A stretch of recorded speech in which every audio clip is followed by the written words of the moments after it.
Someone recently commented on one of my TikToks and asked a question that really got me thinking, and I want to address it in this video because I think it's really interesting and I would love to have a conversation about this because I have a few little thoughts. Hi, by the way, I'm Erin.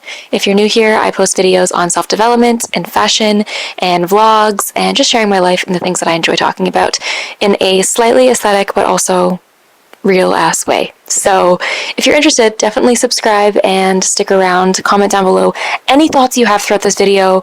I would love for this to be like an open dialogue between me and you and not just one-sided. So please share your thoughts as we go along. And also, by the way, if you're interested in my TikTok or Instagram that I mentioned 2 seconds ago, it's Erin's Style Diary. The question that was asked was, are any of the fashion trends that we see nowadays new, or are they all just recycled from old trends? My initial thought was that while I do believe that there is still newness happening in the world, I feel like fashion is a bit at a standstill in terms of creating new. And what I mean by that is our tools and like the utilities that we use in fashion have already been created, and I don't really see that we're coming up with new things now. So for example, like zippers or laces or like ties or buttons or even fabrics like leather and rubber and polyester and cotton, all of these like utilities that we use in fashion have already been created and are now just being used maybe in different ways, but we're not creating like new utilities, if that makes sense. And so if we look at it in terms of like the basics of fashion, not even in terms of like style and the way things look, but just the way things work, things aren't really being created that are new. Like, we have shirts, we have socks, we have jackets, we have pants. All of these like basic levels of fashion pieces are already created, and it's not like we're creating a new thing, if that makes sense. Everything that potentially could be new has to do with design and the way that we're using things that already exist. It does feel like we are kind of recycling trends from the past, and I think that a lot of people like to kind of stick their nose up at the fact that trends aren't new. Like, they're like, oh, that was trending in the 90s, that's not trending, that's not new. But trending doesn't have to mean new, it just means that it's popular right now. And I feel like a lot of people see it in like a negative way, like it means that you're less cool or like you're less in with what's hip and cool right now, if that makes sense. I don't know if maybe it's just like a disconnect on what trending means. Maybe people think that trending means new. Trending doesn't mean new. Trending just means what's popular right now.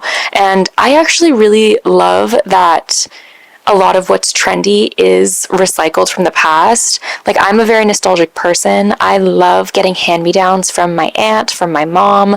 I love seeing things that I wear now, hearing my aunts or my mom or my grandma say, oh, we used to wear that, or oh, we used to do that. Like, I can't believe that's coming back around. I find something very comforting in that, in the fact that old versions of them find beauty in the things that the current version of me does. I think that's really special and really cute.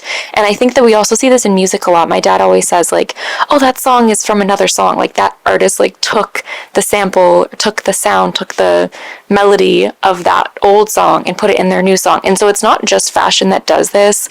And I don't think that it's a bad thing.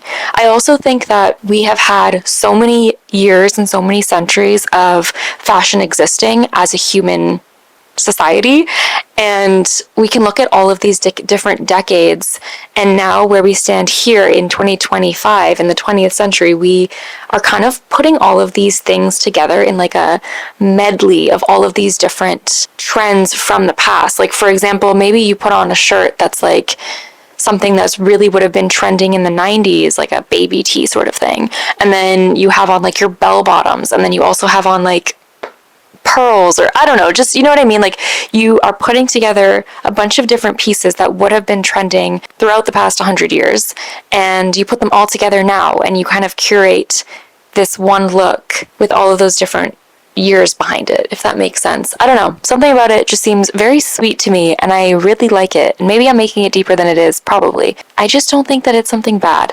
And I honestly took it to chatgpt after I had my little thought dump. I was like, Kate, tell me, what are the actual new things that we're creating in fashion? Like, are we doing anything new? And ChatGPT honestly gave me the same answer that I had, which was that we are pretty much recycling are trends from past years.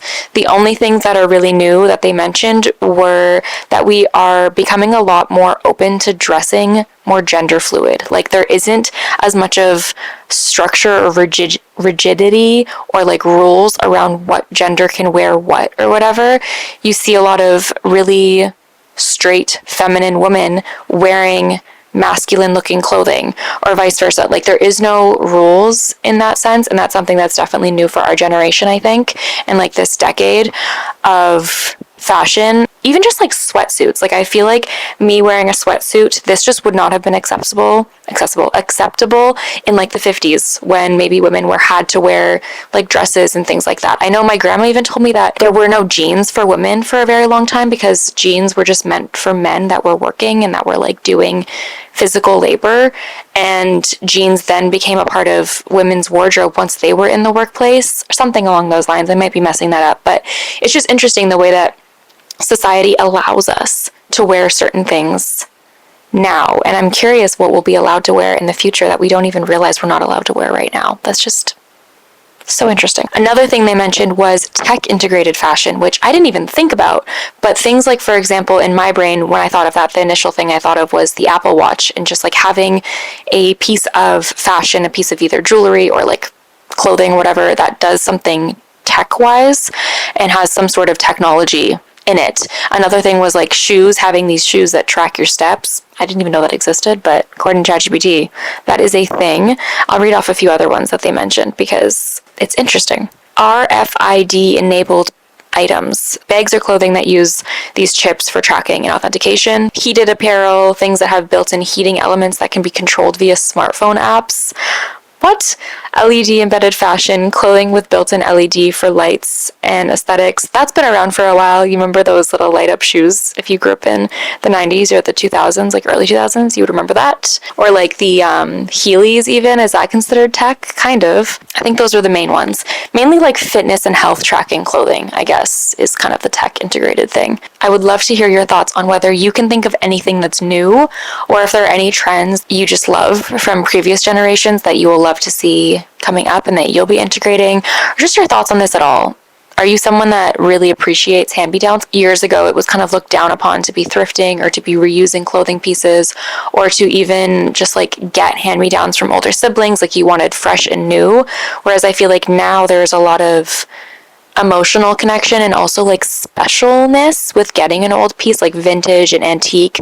Those are words that actually have value rather than things that are like, I don't know, maybe we just changed the words. Like maybe instead of calling them old things or used things, we started calling them pre-loved, we started calling them antique, we started calling them thrifted or vintage. Like we changed the emotional charge behind all of these products and items by changing the words that we've associated them with.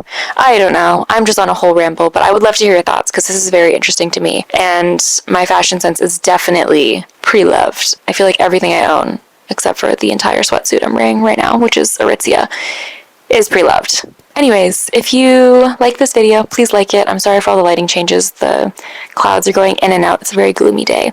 Go watch my other videos, like it, comment down below a heart if you made it to this part in the video, the most awkward heart in the world. And I love you so much. I'm sending you so much love, and I can't wait to chat with you soon. Bye. So now we gotta find a way. No matter how many miles it takes. I know it feels so good right now, but it all come falling down.